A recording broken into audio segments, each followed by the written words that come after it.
আমাকে আগে তো আওয়ামী লীগ ক্ষমতার থেকে বাধা দিছে, আর এখন বিএনপি ক্ষমতা না আসতে আমাকে বাধা দেওয়া শুরু করছে। কারণ বুঝবার পারছে আমরা আবু জেহেল মার্কালো। বোঝা লাগবে তো, কি বুঝতেছেন ভাইজান? আপনি যতই চেষ্টা করেন আল্লাহর কোরআনের অগ্রযাত্রা আর ব্যাহত করা যাবে না। জোরে গান ব্যাপার ঠিক কিনা? মানুষ আর আগেকার দিন নাই, এখন বুঝবার শিখছে। বুঝতে পারে না? দেখেন তো, ভারত আমাকে সব বন্ধ করে দিল। চিনি বন্ধ, আলু বন্ধ, পেঁয়াজ বন্ধ, সব বন্ধ করে দিছে। বর্তমানে দাম কমিছে না বাড়িছে?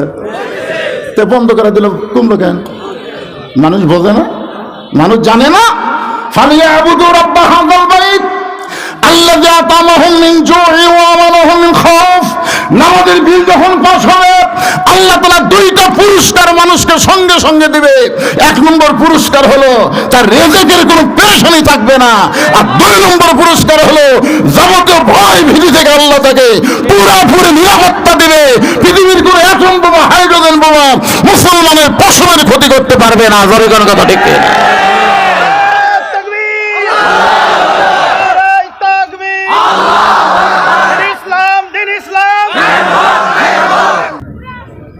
আসসালামু আলাইকুম ওয়া রাহমাতুল্লাহি ওয়া বারাকাতুহু।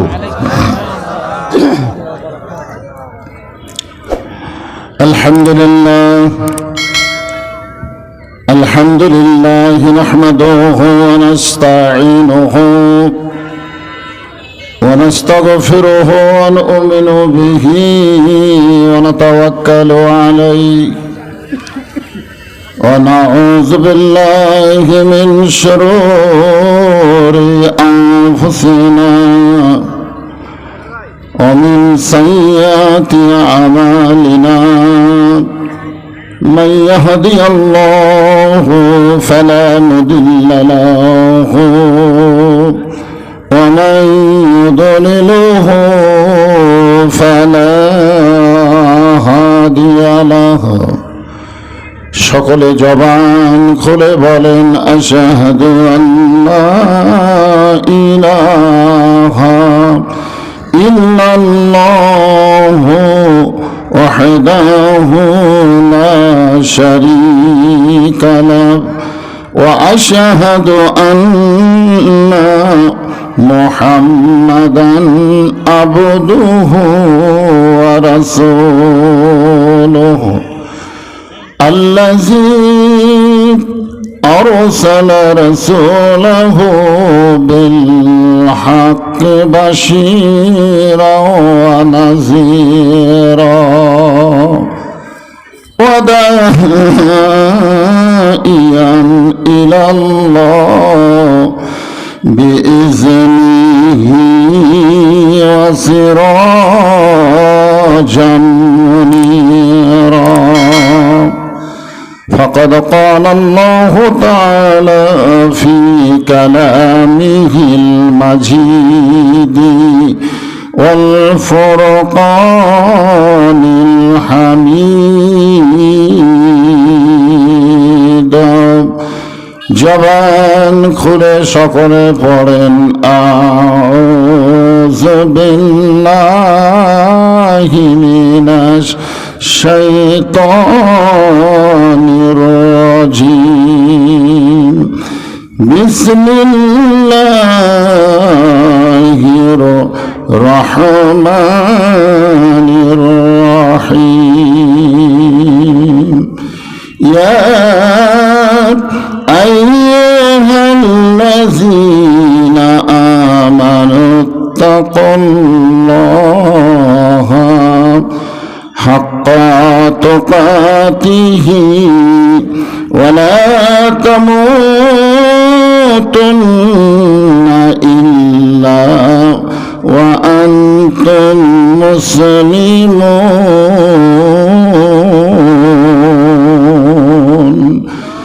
ইন্নাল্লাহা ওয়া মালাইকাতাহু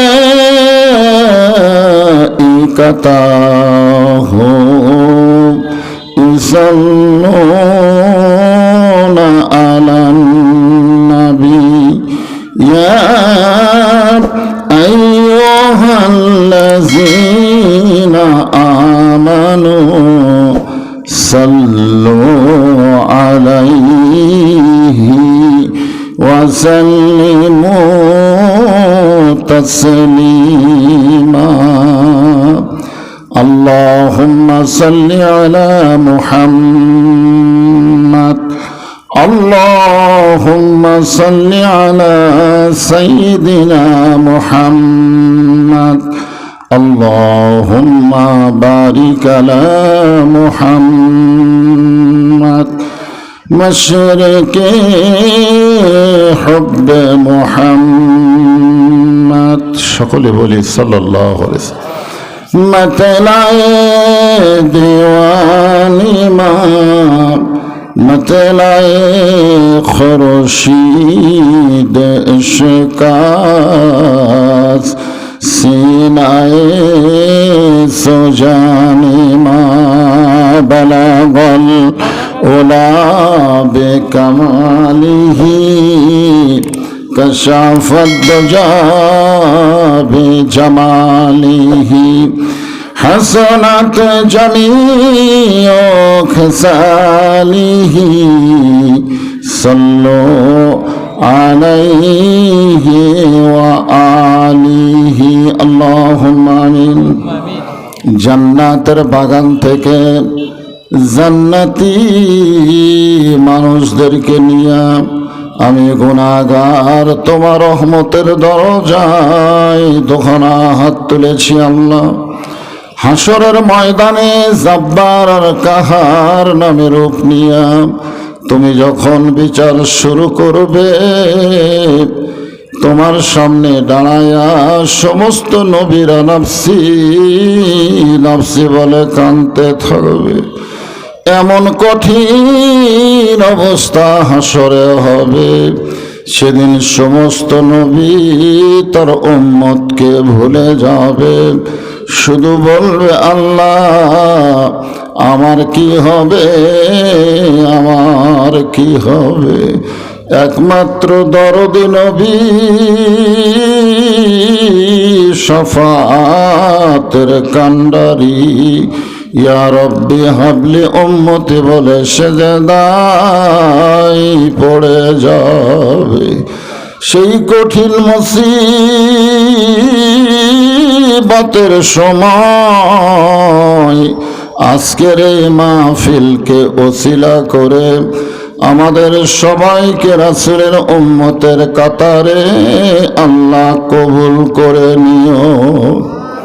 সুবহান রাব্বিকা রাব্বিল ইজ্জাতি আম্মা ইয়াসিফুন ওয়া সালামুন আলাল মুরসালিন والحمد لله رب العالمين لا إله إلا الله لا إله إلا الله لا إله إلا الله পোস্টার না এখানে পোস্টার لا إله إلا الله لا إله যার দিলে আছে আমার আল্লাহর ভয়, যার মনে আছে আল্লাহর ভয়, যার দিলে আছে আল্লাহর ভয়, আল্লাহ আল্লাহ সব সময়। আহার নেদেরা ভালো লাগে না, এই দুনিয়া ভালো লাগে না, ভালো লাগে শুধু আল্লাহ জোরে লা ইলাহা ইল্লাল্লাহ লা ইলাহা লা ইলাহা ইল্লাল্লাহ লা ইলাহা ইল্লাল্লাহ লা ইলাহা ইল্লাল্লাহ লা ইলাহা লা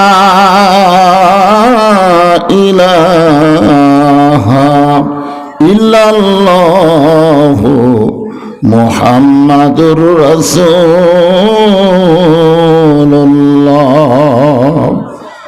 রাসূলের মহব্বতে জবান খুলে সকলে বলি সাল্লাল্লাহু আলাইহি ওয়াসাল্লাম। কি নামটা কি? আচ্ছা, মধুইল বরতলি দারুল উলুম জান্নাত মহিলা মাদ্রাসার মহিলা হাফিজ মাদ্রাসা কমিটি কর্তৃক আয়োজিত আজকের এই দিনের বেলায় তাফসিরুল কোরআন মাহফিল। আল্লাহ তাআলা আজকের এই মাহফিলে যিনাকে সম্মানিত সভাপতির আসনে কবুল করেছেন, আমি আমার অন্তরের অন্তঃস্থল থেকে আজকের এই মাহফিলের সম্মানিত সভাপতিকে শুভেচ্ছা জ্ঞাপন করছি। সম্মানিত সহসভাপতি, সম্মানিত প্রধান অতিথি, বিশেষ অতিথি, সম্মানিত সুধীজন, সম্মানিত ওলামায়ে কেরাম, আপনাদের মাঝে মাঝে যে সমস্ত আলেম ওলামা বসে আছেন, মঞ্চে আছেন, আমার আগে যেনারা কোরআন হাদিসের আলোকে অত্যন্ত গুরুত্বপূর্ণ আলোচনা করে আপনাদেরকে শোনাইলেন, আলেম ওলামা সহ আজকের মাহফিলের বক্তাগণকে অন্তরের অন্তঃস্থল থেকে আমি শুভেচ্ছা জ্ঞাপন করছি। দিনের বেলায় বহু কাজকাম আপনাদের সামনে ছিল, হাট বাজার ছিল, এগুলো সমস্ত কাজ কামের মায়া মহব্বতকে উপেক্ষা করে আল্লাহ রাসূলের মহব্বত কলিজার মধ্যে ধারণ করে আমার সামনে যিনারা বসে আছেন। এতদিন আমরা বলতাম যে সামিয়ানার উপর থেকে আসমান পর্যন্ত ফেরেশতারা দণ্ডায়মান অবস্থায় আছে, কিন্তু আজকে তো সামিয়ানাই নাই। আজকের সামিয়ানা হলো আল্লাহর আসমান। সুবহানাল্লাহ বলেন। আল্লাহর আসমানের নিচে জমিনের উপরে আমার সামনে যারা বসে আছেন, আমি আমার অন্তরের অন্তঃস্থল থেকে আপনাদের সবাইকে শুভেচ্ছা জ্ঞাপন করছি। সম্মানিত মা বোনেরা, পর্দার অন্তরালে বসে বসে যারা আলোচনা শুনতেছেন, তাদেরকে শ্রদ্ধা জ্ঞাপন করে এই মুহূর্তে জানতে চাচ্ছি আপনারা সকলে কেমন আছেন? আলহামদুলিল্লাহ রাব্বিল আলামিন। যে আল্লাহ শারীরিক সুস্থতা দান করে মানসিক প্রশান্তি লাভের জন্য আজকের এই জান্নাতের বাগানে আমাদের কবুল করলেন, আমরা সে আল্লাহর উপরে খুশি না বেজার? তাহলে জবান খুলে সমস্বরে সকলে বলবো রব্বানা লাকাল হামদ হামদান কাসীরান তাইয়িবান মুবারাকান ফিহি। আমরা ভৌগোলিক অবস্থানের দিক দিয়ে এমন একটা দেশে বসবাস করি যার তিন দিকে হলো ভারত আর একদিকে হলো বঙ্গোপসাগর, ঠিক কিনা বলেন? আল্লাহ ইচ্ছা করলে আমাদেরকে ভারতের হিন্দুদের মধ্যেও পাঠাবার পারতেন না, কিন্তু আল্লাহ তাআলা আমাদের হিন্দুদের ঘরে না পাঠায় সরাসরি মুসলমানের ঘরে বাংলাদেশে আমাদেরকে কবুল করেছেন। এই জন্য খুশি না বেজার? আল্লাহ কোরআন ইরশাদ করেন, আমাইয়াবতাগি গায়রাল ইসলাম দীনান ফালাই ইউকবালা মিনহু। ইসলাম ছাড়া অন্য কোনো জীবন ব্যবস্থা ধর্মকে কেউ যদি গ্রহণ করে লা ইউকবালা মিনহু, সেইটা কখনোই কবুল করা হবে না। এই হিসাবে আমাদের মতন ভাগ্যবান কে আছে যাদেরকে আল্লাহ তাআলা জন্মসূত্রে মুসলমানের ঘরে কবুল করেছেন? খুশি না বেজার? আমি যে আয়াতে কারিমা তেলাওয়াত করলাম, যার উপরে আজকের আলোচনা, আয়াতের মধ্যেও শেষে বলা হয়েছে লা তামুতুন্না ইল্লা ওয়া আনতুম মুসলিমুন, তোমরা মুসলমান না হয়ে কেউ মৃত্যুবরণ করো না।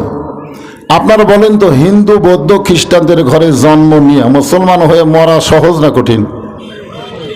কঠিন না? যার প্রমাণ হলো নবীর চাচা আবু তালেব। আল্লাহ রাসূল বহুবার তাকে কলেমার দাওয়াত দিয়েছেন, গ্রহণ করেনি। শেষ পর্যন্ত যখন মৃত্যুর বিছানায় শায়িত হয়ে গেলেন, তখনও রাসূল বললেন চাচা, খালি একটা বার লা ইলাহা ইল্লাল্লাহ মুহাম্মদ রাসূলুল্লাহ বলেন, আমি নবী ওয়াদা করতেছি আপনাকে হাত ধরে জান্নাতে পৌঁছায় দিব। এত বড় কথা শোনার পরেও চাচা কি বললেন যে মরি যখন যাচ্ছি বাপদাদার ধর্ম ছাড়বো না। এ কথার দ্বারা আমরা বুঝতে পারলাম অন্য ধর্মে জন্ম নিয়ে মুসলমান হয়ে মরা খুবই কঠিন। আল্লাহ আমাদের জন্য এই কঠিন জিনিসটা রাখে নাই, রাখছে। সরাসরি মুসলমানের ঘরে কবুল করে, আবার মুসলমান হিসাবে আমাদেরকে আল্লাহ কবুল করবেন ইনশাআল্লাহ। এই জন্য আমরা খুশি না বেজার? তাহলে জবান খুলে বলি আলহামদুলিল্লাহ। আল্লাহ তাআলা আমাদেরকে এমন একজন নবীর উম্মত হিসাবে কবুল করেছেন। কেমন নবী? আমরা হয়তো নবীকে চিনি না, নবী সম্পর্কে আমাদের জানাও নেই। যদি নবীকে চিনতে পারতাম, জানতে পারতাম, তাহলে দুনিয়ার কোনো সাধারণ মানুষের পিছনে আমরা ঘুরঘুর করতাম না। আজকে আমরা অনেক মানুষকে বলে এটা আমার নেতা, পরিচয় দেয়, এটা আমার নেতা, এটা বড় নেতা, এটা শ্রেষ্ঠ নেতা, কিন্তু ওগুলো একটাও নেতা না। বিপদে পড়লে সব কর্মী থেকে পড়ে যায়, জোরে কোন ঠিক কিনা? যার প্রমাণ আমরা 24 সালের 5ই আগস্ট দেখছি যে সব কর্মীরা হাওমাও করতেছে, নেত্রী ভুলে গেছে। কিন্তু আমরা ভাগ্যগুণে এমন একজন নবী এবং নেতা পেয়েছি যে কোনো অবস্থাতেই আমাদেরকে রাইখা পলাবে না, বরং আমাদের নবী নেতা বলেছেন, আমার সমস্ত উম্মতকে আল্লাহ যতক্ষণ জান্নাতে না দিবে আমি রাসূল ততক্ষণ জান্নাতে প্রবেশ করব না। একবার প্রবেশ করছিলেন আমাদের নবী, করছিল না লাইলাতুল মেরাজে? নবী যখন জান্নাতের মধ্যে প্রবেশ করলেন, ফেরেশতা জিবরাইল বললেন, ইয়া রাসূলুল্লাহ, আপনি যদি জান্নাত থেকে বের না হন আল্লাহ আপনাকে বার করে দিবে না। কারণ জান্নাতের একটা শর্ত আছে। জান্নাতের শর্ত কি? সালামুন আলাইকুম তিবতুম ফাদখুলুহা খালিদিন। ফাদখুলুহা খালিদিন শব্দের অর্থ হলো, কেউ যদি একবার জান্নাতে প্রবেশ করে আল্লাহ তাকে চিরস্থায়ীভাবে জান্নাত দিয়ে দেয়। জিবরাইল বললেন, নবী আপনি যদি জান্নাত থেকে বের না হন আল্লাহ আপনাকে বাড়ি করে দিবে না।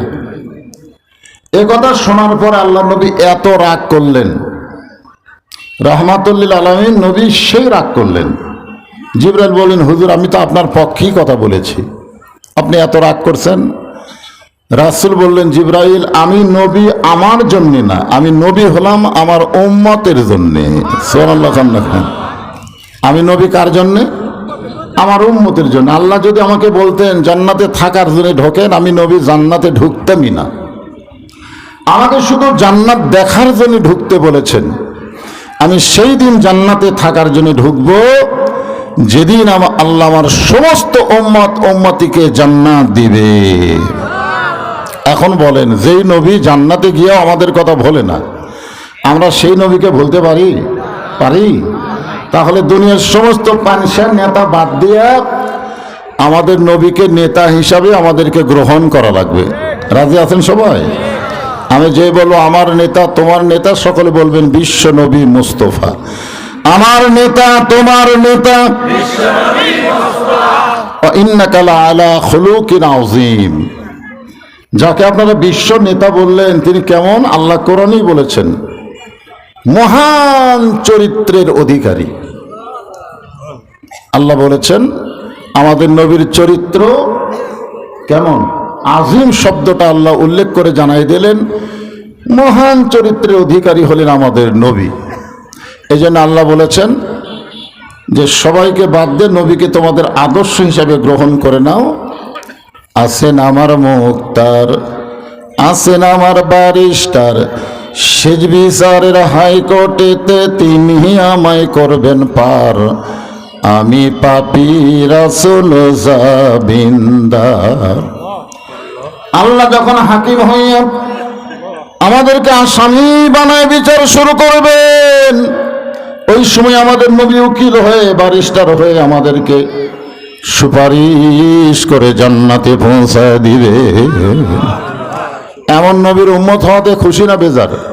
তাহলে জবান খুলে আরেকবার বলি আলহামদুলিল্লাহ।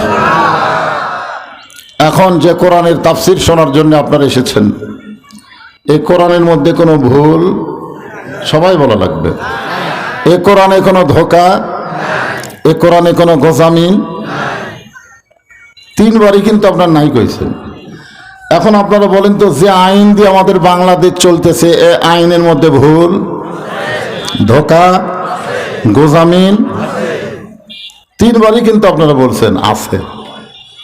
আগেকার তিনবার বললেন নাই, পরে তিনবার বললেন আছে। আচ্ছা, যে সংবিধান দিয়ে আমাদের বাংলাদেশ চলতেছে, এই সংবিধানের মধ্যে ভুল, ধোঁকা, গোজামিল?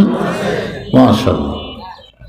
তাহলে আপনারাই স্বীকার করলেন সংবিধান এবং বর্তমান বাংলাদেশের আইন ভুলের মধ্যে, ধোকার মধ্যে, গোজামিলের মধ্যে। তো 54 বছর ধরে আমরা এই ভুল, গোজামিল আর ধোকার মধ্যে আছি। আগামীতে আমরা আর ভুলেও থাকবো না, ধোকার মধ্যেও থাকবো না, গোজামিলের মধ্যেও থাকবো না। আমরা আল্লাহর কোরআন অনুযায়ী বাংলাদেশ গড়তে চাই। রাজি আছেন সবাই? কারা কারা রাজি? দুই হাত তুলে আল্লাহকে দেখান। লিল্লাহি হাত নামান, হাত নামান। কারণ সব দেখা হলো শেষ। আগামীতে আমরা দেখবো আল্লাহর কোরআনের বাংলাদেশ। চেষ্টা করলে দেখা যাবে না? চেষ্টা করলে হ্যাঁ দেখা যাবে ইনশাআল্লাহ। আমি সেই পবিত্র কালামুল্লাহ শরীফ থেকে একটা আয়াতের উপরে আজকে আলোচনা করব। এখানে আল্লাহ পাক বলতেছেন, ইয়া আইয়ুহাল্লাযীনা আমানু, যারা আমাকে বিশ্বাস স্থাপন করেছ। সাহাবারা জিজ্ঞাসা করলেন, ইয়া রাসূলুল্লাহ, এই বিশ্বাস সম্পর্কে আপনার কাছে আমরা জানতে চাই, বিশ্বাস জিনিসটা কি? তো আল্লাহ রাসূল বললেন, বিশ্বাসটার পরিধি এইরকম, ইকরার বিল লিসান, তাসদীক বিল জানান, আমল বিল আরকান, এরই নাম হলো ঈমান। কয়টা কথা হলো? তিনটা কথা হলো, খুব খেয়াল করবেন। ইকরার বিল লিসান, জবানে আমরা আল্লাহকে বিশ্বাস করি, আল্লাহ ছাড়া আমাদের কেউ, লা ইলাহা ইল্লাল্লাহ। এখন বলেন, এই যে জবানের বিশ্বাস দিয়ে পরিপূর্ণ মুসলমান হয়ে মরা যাবে না বলি তো তাসদীক বিল জানান। যদি শুধু কলেমা পড়েই মুসলমান হয়ে মরা যেত, তাহলে যুদ্ধের সময়, এই যুদ্ধ না, আগেকার যুদ্ধ, 71 সালের যুদ্ধে অনেক হিন্দুরা কলেমা পড়েছে আমার এলাকায়। আপনাদের এলাকায় পড়ছে কিনা? পাকিস্তানের আর্মি দেখলেই মুসলমান বলার আগে হিন্দুরা কলমা পড়তো, লা ইলাহা ইল্লাল্লাহ, লা ইলাহা ইল্লাল্লাহ, লা ইলাহা ইল্লাল্লাহ। পাকিস্তান আর্মিরা বলতো, বিলকুল ঠিক হয়, ঠিক হয়। 9 মাস পরে যখন দেশটা স্বাধীন হলো, তখন হিন্দুরা কলমা পড়ছে? যখন পড়ছে? পড়ে নাই। তবে এক হিন্দু আমার কাছে স্বীকার করছে যে মুসলমানের কলমার দাম আছে। তা আমি কইলাম, আপনি কলমার দাম কেমনে বুঝলেন? যুদ্ধের সময় বুঝেছি। এই কলমা মুখে জারি রাখার কারণে আর্মির গুলির থেকে বাঁচে গেছি। আমি হিন্দু লোকটার হাত ধরে বললাম, চাচা, এই কলমা মুখে জারি রাখার কারণে যদি আর্মির গুলি থেকে বাঁচা যান, এই কলিমা যদি কলিজার মধ্যে সেট করতে পারেন, তাহলে জাহান্নামের আগুন থেকেও আল্লাহ বাঁচায় দিবে।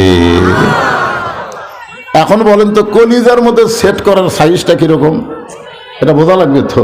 তাসদীক বিল জানান, যখন কলিজার মধ্যে কলেমা সেট হবে, ওই ব্যক্তির কাছে জীবনের চাইতে ঈমানের দাম বেশি হবে। এখন আমার সামনে যারা বসে আছেন, আপনারা স্বীকার করবেন, আপনাদের কাছে জীবনের দাম বেশি না ঈমানের দাম বেশি? খালি মুখে গেলে হবে না তো, হবে? হাসিনার 15.5 বছর আমরা বক্তারাও পর্যন্ত ঈমানের গুরুত্ব না দিয়ে জীবনের গুরুত্ব দিছি, যেন পুলিশ না ধরে, পুলিশ যেন না ধরে।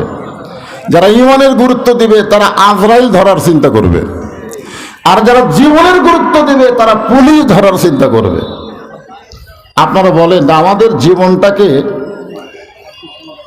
এই যে আমরা যারা এখানে বসে আছি, একটু অন্তর থেকে বলবেন, আমরা যতই চেষ্টা করি আমাদের জীবন কিন্তু আমরা বাঁচাবার পারবো না।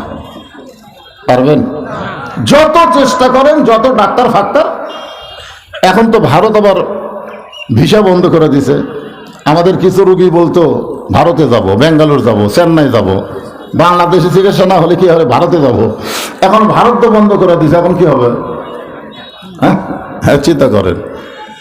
এখান থেকে আমরা সবাই শিক্ষা নেব, যতই চেষ্টা করি জীবন বাঁচান যাবে, তবে একটু চেষ্টা করলে আমরা ঈমানকে বাঁচাবার পারবো। এখন আপনারা বলেন, কোনটার গুরুত্ব দিবেন? যেটা বাঁচান যাবে না তার গুরুত্ব দিবেন, না যেটা বাঁচান যাবে তার গুরুত্ব দিবেন? হ্যাঁ, ঈমানকে আমরা বাঁচাতে পারবো।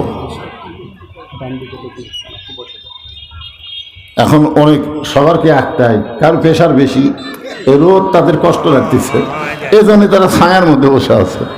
এখন আমাকে দিয়েছেন আপনারা ছায়া, আর শ্রোতাকরক দিয়েছেন রোদ। আমি এখন ওই লোকগুলোকে বলে আসেন ওখানে বসেন, তখন ওই হুজুর তাহলে আপনি রাখলেন না, বেয়া সাইজা হয়েছে, বেয়া সাইজা, বুঝতেছেন না? আজকে সকালে ভালোই ছিল, মোটামুটি খুব শীত ছিল, কিন্তু রোদ ওঠার পর থেকে তো গরম শুরু হলো। যিনি যেখানে বসে আছেন, যদি আপনাদের খুবই কষ্ট হয়, রোদ বেশি লাগে, তাহলে আপনারা ছায়াত যাবেন। আর যদি মনে করেন না হুজুর, আল্লাহ যদি একটা সুযোগ দেয়, আল্লাহ যে আজকে কোরআনের তাফসীর শুনতে গিয়ে যাদের শরীর ঘেমে গেল, ওই ঘামার শরীরের জন্য আমি জাহান্নামের আগুন হারাম করে দিলাম। যদি আল্লাহ এরকম একটা সুযোগ দিয়ে দেয়, তাহলে আপনারা সুযোগ গ্রহণ করবেন না? আপনারা কি মনে করতেছেন যে নামাজ দেয়া, রোজা দেয়া, হজ দেয়া, যাকাত দিয়ে আপনি জান্নাত পাবেন? জান্নাতের জন্য আল্লাহ একটা ওসিলা খুঁজবে। আপনি যা গুরুত্বই দেন নাই, এরকম সামান্য একটা আমল আপনার জান্নাত পাওয়ার ওসিলা হয়ে যাবে। হতে পারে আজকে শরীর ঘামা জান্নাত পাওয়ার ওসিলা হতে পারে, পারে কি পারে না? এই জন্যে বসে গেছেন, ইনশাল্লাহ যারা বসে গেছেন তারা আর উঠবেন না, আর যারা ফাঁকে ফুঁকে আছেন তারা এসে বসার চেষ্টা করে, দেখা যাক আল্লাহ কি করে।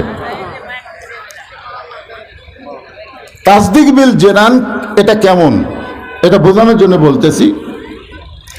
বাংলাদেশের একজন ব্যক্তি ছিল মীর কাশেম আলী, জোরেকার নাম কি? নাম শুনছেন? মীর কাশেম আলী।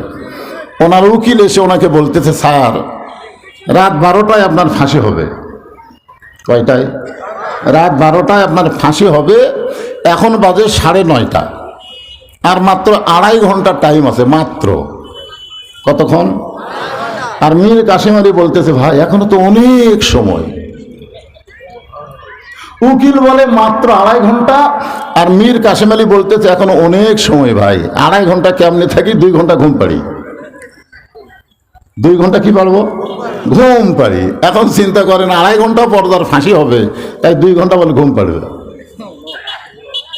উকিল বলতে তো আসলে ফাঁসির চিন্তায় পাগলা হচ্ছে, আসলে ফাঁসির চিন্তায় পাগলা না, এর নাম হলো তাসদিক বিল জেনান, কলিজার মধ্যে ইমান।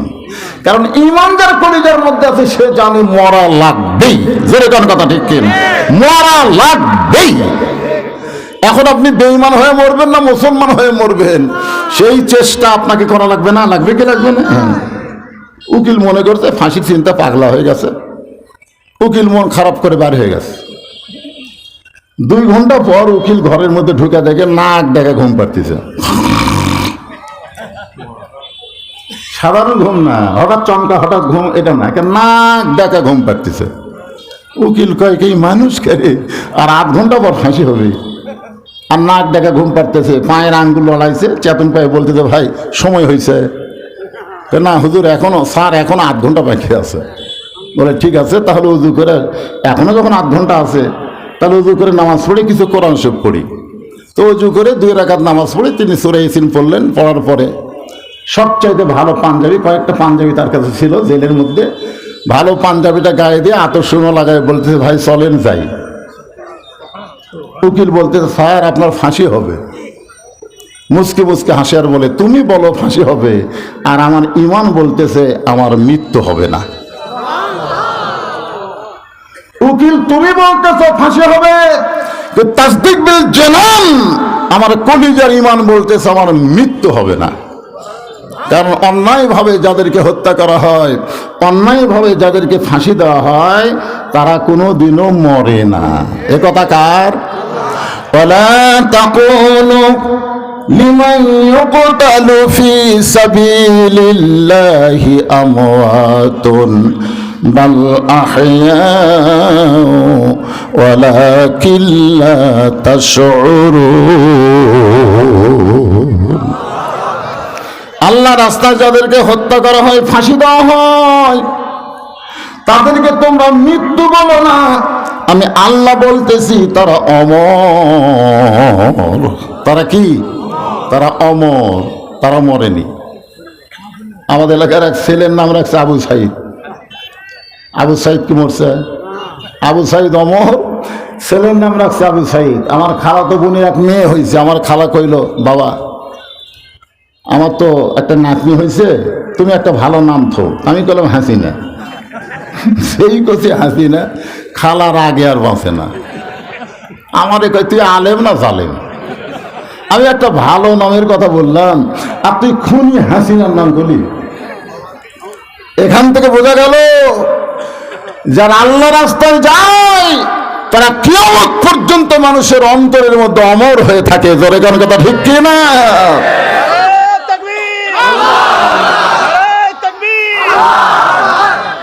তাসদিক বিল জেনান, কলিজার মধ্যে ঈমান। এই ঈমানটাকে ধরে রাখতে গেলে আমাদের কিন্তু যে পরিবেশ বর্তমানে বাংলাদেশে আছে, এখন যে পরিবেশ আছে, এই পরিবেশে ঈমান থাকবে থাকবে না, থাকবে থাকবে না, থাকবে থাকবে না। সকালে আছে, দুপুরে নেই, দুপুরে আছে, বিকালে নেই। এখন যে সময় ঈমান নাই সেই সময় যদি আজরাইল আসে, একটা চিন্তার মধ্যে আছে। তোর এখন ঠিক কিনা? এখনো যে আমাদের ঈমান নাই তা না, আছে, কিন্তু স্থায়ী হয় না, আর যায় আসে যায় আসে যায় আসে। কিন্তু আমরা যায় আসে ঈমান চাই না, আমরা চাই সব সময় ঈমান যেন আমাদের কাছে থাকে, কলিজার ভিতরে। তোর এখন ঠিক কিনা? কলিজার মধ্যে ঈমানকে রাখতে গেলে আত্তাকুল্লাহ, ভয় করতে হবে আল্লাহর। জোরে বলেন কার? আর আল্লাহর ভয় সবসময় কলিজার মধ্যে রাখতে গেলে বর্তমান পরিবেশে সম্ভব নয়। যে পরিবেশ আমাদের বাংলাদেশে আছে, এই পরিবেশে সবসময় আল্লাহর ভয় আমাদের কলিজা থাকবে না। দেখবেন যৌবন বয়সে ভয় কম, বুড়া বয়সে ভয় বেশি। আমি এর আগেও আপনাদের শুনেছি, যখন হয় চামড়া ঢিল, আল্লাহর সাথে দেয় মিল। চামড়া ঢিল হচ্ছে, চোখের পাওয়ার কমে গেছে, কানের আর কোনো শব্দ শুনবার পায় না। ঘুষের চাকরি, এখন রিটায়ার হয়ে গেছে, আগে ঘুষের চাকরি করছে, এখন চাকরি নাই, কান দিচ্ছে আল্লাহ আর জীবনে ঘুষ খাবো না, আল্লাহ আর জীবনে ঘুষ খাবো। দুই কান্দে দুই ফেরেশতাকে, আল্লাহ আমাকে বাইর করে দাও তো, এই শালার কান শালার চল মারা রাখবি। যতদিন ঘুষের চাকরি করছে ততদিন তৌবা করেনি, যে চাকরি গেছে আর তৌবা করতেছে। কথাটা বুঝতে পারলেন? এখন বর্তমান পরিবেশে আমাদের আল্লাহর ভয় কখন হবে? যখন নামাজ পড়বার পারবি না ঠিক মতো, তখন সিয়াল্লে মসজিদে যাবি। জোরে কোন কথা ঠিক কিনা? যৌবন বয়সে আড্ডা গুলি মারছে, আর বুড়া বয়সে মসজিদে গেছে। আপনারা বলেন তো, যে সব ইবাদত সব বয়সে হলেও নামাজ কিন্তু সব বয়সে হবে না। এই জন্যই রাসূল বলেছে 7 বছর থেকে নামাজের তালিম দাও, 10 বছর থেকে জোর করে নামাজ ধরাও। এখন আপনারা বলেন, যে পরিবেশ চলতেছে, এই পরিবেশে বাপ যদি বেটারে জোর করে, বেটা নামাজি হতে পারে, কিন্তু 2-4 দিন পর আবার ছাড়তেও পারে। জোরে কোন ঠিক কিনা? এই জন্য এমন একটা পরিবেশ, আল্লাযীনা ইম্মাক্কান্নাহুম ফিল আরদ, মুসলমানের মধ্যে কাউকে যখন ক্ষমতার চেয়ার দেওয়া হবে, ক্ষমতার চেয়ার পাওয়ার পরে তার 1 নম্বর কাজ হচ্ছে আকামুস সালাত, নামাজ কায়েম করা। আপনারা বলেন তো, বর্তমানে বিএনপি যদি ক্ষমতা আসে, ওই চেয়ারে বসে নামাজ কায়েম করবে? কথা কয় না, করবে? জাতীয় পার্টি যদি ক্ষমতা আসে, ওই চেয়ারে পায় নামাজ কায়েম করবে? তাহলে কোন দলকে ক্ষমতা দিলে চেয়ার পাওয়ার পরে নামাজ কায়েম করবে, সেই দলকে আপনাকে নাম বলা লাগবে? নাম বলা লাগবে না, নামের কোনো দরকার নাই। আল্লাহ আপনাকে বিবেক দিছে। ধরে কোন ঠিক কিনা? সবচাইতে বড় আদালতের নাম কি? কথা কয় না। এই হাইকোর্ট, সুপ্রিম কোর্ট, এগুলা কিন্তু আদালত নয়, এগুলা হচ্ছে হাসিনার খেলনা। জোরে কোন কথা ঠিক কিনা? সবচাইতে বড় আদালত হচ্ছে বিবেক। বাংলাদেশের বিচারকের বিবেক থাকলে আল্লামা সাঈদীকে 13 বছর জেল দিত না। বাংলাদেশের আদালতের হাকিমের বিচারকের বিবেক থাকলে ভালো ভালো মানুষকে ফাঁসি দিত না। জোরে কোন কথা ঠিক কিনা? আসলে বিচারকের বিবেক নাই, বিচারকের বিবেকে কুত্তা পেশাব করছে। জোরে কোন কথা ঠিক কিনা? যার কারণে জজ কোর্ট, হাইকোর্ট, সুপ্রিম কোর্ট সব হাসিনার কথা মতো চলছে। ওগুলা বিচার, ওগুলা আদালত। আদালত আপনার কাছে আছে, আপনার বিবেকের আদালতে একবার জিজ্ঞাসা করেন, কোন দল আগামীতে ক্ষমতা বসলে 1 নম্বর নামাজের বিল পাস করবে? একটু বিবেক দিয়ে চিন্তা করেন। আচ্ছা, নামাজের বিল পাস করলে কি লাভ হবে? ইন্নাস সালাতা তানহা আনিল ফাহশাই ওয়াল মুনকার। একমাত্র নামাজই পারে মানুষকে যাবতীয় খারাপি থেকে বাঁচাই দিতে। যেই দল নামাজের বিল পাস করবে, সেই দল প্রাইমারিতে আগম বাগম ঘোরম সাবে ঢাক ঢোলক ঝাঁদর বাজে ওই মিথ্যা শিক্ষা রাখবে না। জালিকা যালিকাল কিতাবু লা রাইবা ফীহি হুদাল লিল মুত্তাকিন, আল্লাহর কোরআনের শিক্ষা প্রথম চালু করবে বলে কোন কথা ঠিক না? এই দল যখন ক্ষমতায় যাবে তখন মহিলা মাদ্রাসার গুরুত্ব দেওয়া হবে, বেপরদার গুরুত্ব চিরতরে ধ্বংস হয়ে যাবে। জোরে কোন কথা ঠিক না? এই জন্য আত্তাকুল্লাহ, আত্তাকুল্লাহ শব্দের অর্থ হচ্ছে আল্লাহর ভয়। বর্তমানে যেই ভয় আমাদের কলিজার মধ্যে আছে, এই ভয়ে যদি আপনি পত্নীতলার কেন্দ্রীয় মসজিদে নামাজ পড়েন, আপনাদের পত্নীতলা না নদীপুর? পত্নীতলার কেন্দ্রীয় মসজিদ আপনি জোহরে নামাজ পড়বেন, কিন্তু আপনার পাওয়ার 2000 টাকার জুতা আছে। এখন আপনারাই বলেন তো, বর্তমান যে ভয় আপনাদের আছে, এই ভয়ে জুতা দরজা থেকে সামনে কাতারে নামাজ পড়ে পারবেন? তাহলে জুতা কি করবেন? এখন জুতে হাতত লিছেন, পৃথিবীর শ্রেষ্ঠ জায়গা হলো মসজিদ, আর জুতা পাওয়ার আপনি গোটা পত্নী তলা ঘুরে ফেলালেন। জুতার তলে কত নাপাকি লাগছে, ধরে কোন কথা ঠিক কিনা? সেই নাপাক জুতা হাতত লিয়ে পাক মসজিদ আপনি ঢুকতেছেন কার ভয়ে?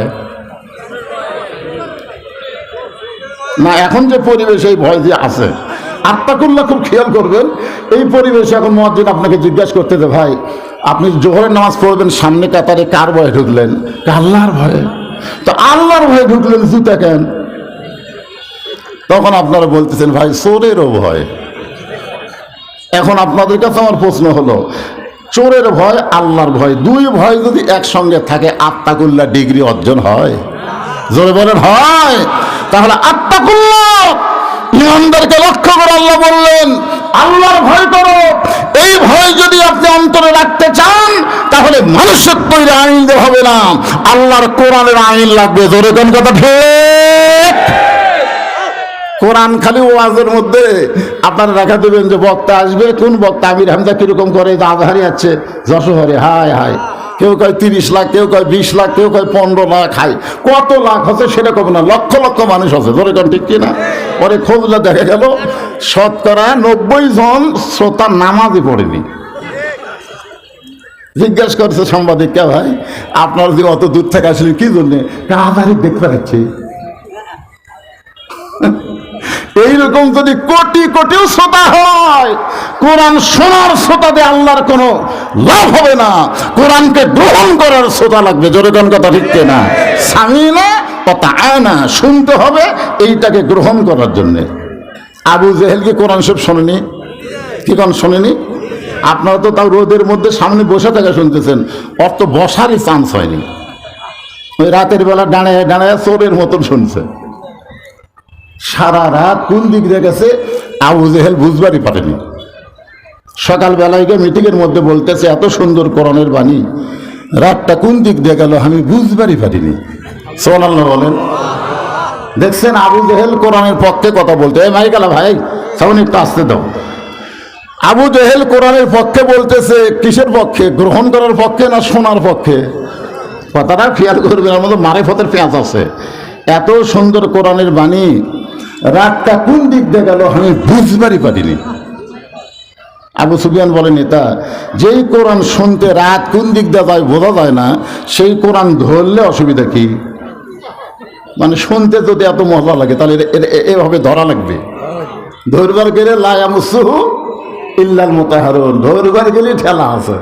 ধরবার গেলে আগে পবিত্র হওয়া লাগবে, তারপরে ধরা লাগবে। জোরে কোন কথা ঠিক না? কোরআন সে শুনবার গেলে পবিত্র হওয়া লাগবে। এই ঠান্ডার মধ্যে যারা রাত্রেবেলা ওয়াজ করতেছে, পেশাব করতেছে, পানি পাইবে কোটি?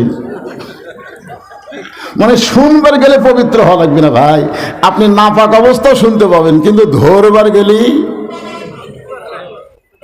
আবু জেহেল বলতেছে, আবু সুফিয়ান এই কোরআন ধরলে সমস্যা কি? যদি শুনবার চাও তুমি আমার কাছে আসো। যে কাছে গেছে তখন কানে কানে বলতেছে, এই কোরআনকে যদি আমরা ধরি তাহলে তোর আমার ভুয়া নেতৃত্ব চলবে না, আসল নেতা হয়ে যাবে আল্লাহওয়ালা আব্দুল্লাহর এতিম পোলা। এখন আপনার বলেন, এই কোরআন যদি আমরা গ্রহণ করি তাহলে কিন্তু আবু জেহেল মার্কার নেতা একটাও বাংলাদেশে চলবে না। জোরে গান কথা ঠিক কিনা? এখন কি আমাকে, আগে তো আওয়ামী লীগ ক্ষমতার থেকে বাধা দিচ্ছে, আর এখন বিএনপি ক্ষমতার না আসতে আমাকে বাধা দেওয়া শুরু করছে। কারণ বুঝবার পারছে আমরা আবু জেহেল মার্কালো। বোঝা লাগবে তো, কি বুঝতেছেন?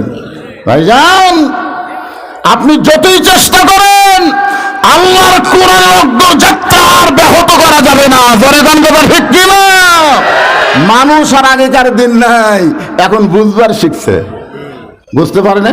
দেখেন তো, ভারত আমাকে সব বন্ধ করে দিল। চিনি বন্ধ, আলু বন্ধ, পেঁয়াজ বন্ধ, সব বন্ধ করে দিছে। বর্তমানে দাম কমিছে না বাড়িছে? তে বন্ধ করে দিল, কমলো কেন? মানুষ বোঝে না, মানুষ জানে না। ফালিয়াবুদু রাব্বা হাযাল বাইত আল্লাযী আতামাহুম মিন জু'i ওয়া আমানাহুম মিন খাউফ। নামাজের বিল যখন পাস হবে, আল্লাহ তাআলা দুইটা পুরস্কার মানুষকে সঙ্গে সঙ্গে দিবে। এক নম্বর পুরস্কার হলো তার রিজিকের কোনো পেরেশানি থাকবে না, আর দুই নম্বর পুরস্কার হলো যাবতীয় ভয় ভীতি থেকে আল্লাহ তাকে পুরোপুরি নিরাপত্তা দিবে।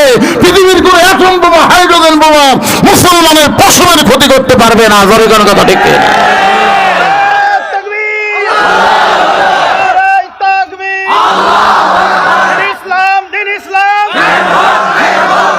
লিল্লাহি তাকবীর। তাহলে এক নম্বর কি? আত্তাকুল্লাহ। আত্তাকুল্লাহ, ভয় করতে হবে কার? সে ভয়টা কখন করবেন? আমার এলাকার দিকে এক দাদি, আমার এলাকার এক দাদি বোরকা পরছে, আর দাদির সাথে নাতনি, ওর গাওত বোরকা নেই। ওই ওড়না গলার মালা বানাচ্ছে, আর দাদি বোরকা পরছে। আপনার বলেন তো ভয় কার? দাদির। জিজ্ঞাসা করা হলো, কে দাদি বোরকা পরছেন? কে? মরা লাগবি ভাই, মরা লাগবি ভাই। আপনার বলেন তো, দাদি মরবি, নাতনি মরবি না? রাস্তার সমস্ত মানুষ, যুবক বলেন, বুড়া বলেন, সমস্ত পুরুষ মানুষ কার দিকে তাকায় থাকবি? দাদির দিকেই না নাতনির দিকে? তো নাতনির দিকে সবাই তাকায় থাকবে, ওই নাতনির বোরকা নাই। আর সেই দাদির দিকে একটা বুড়াও তাকাবি না, ওই দাদি বোরকা পরছে। আত্তাকুল্লাহ, আল্লাহর ভয়। আল্লাহর ভয়, আল্লাহর ভয় কখন দিয়ে পাগলি? দেখছেন? আপনারা বলেন তো, 50 বছর আমের গাছের গোড়াতকে বেড়া দেয়? 50 বছর গাছের বয়স হচ্ছে, সে গাছের গোড়াত বেড়া দিচ্ছে। একজন জিজ্ঞাসা করে, কেন ভাই বেড়া কেন? বলে, গরু ছাগল যদি খায় ভাই, সতর্ক থাকা ভালো। আপনার বলেন তো, 50 বছর আমের গাছের দিকে গরু ছাগল তাকাবি? লক লকা পাতা বাড়াছে, ছোট গাছত বেড়া দেও। বেড়া না থাকলে গরু ছাগল খালি খাবি না, ভাঙ্গা ফেলে দিবি। জোরে কোন কথা ঠিক না? তাত্তাকুল্লাহ এই ডিগ্রি যখন অর্জন হবে, তখন বুড়ির গায়ে বোরকা না, যুবতীরা বোরকা পরবে। কোনো পর পুরুষ যেন তার দিকে তাকাবার না পারে। জোরে কোন কথা ঠিক না?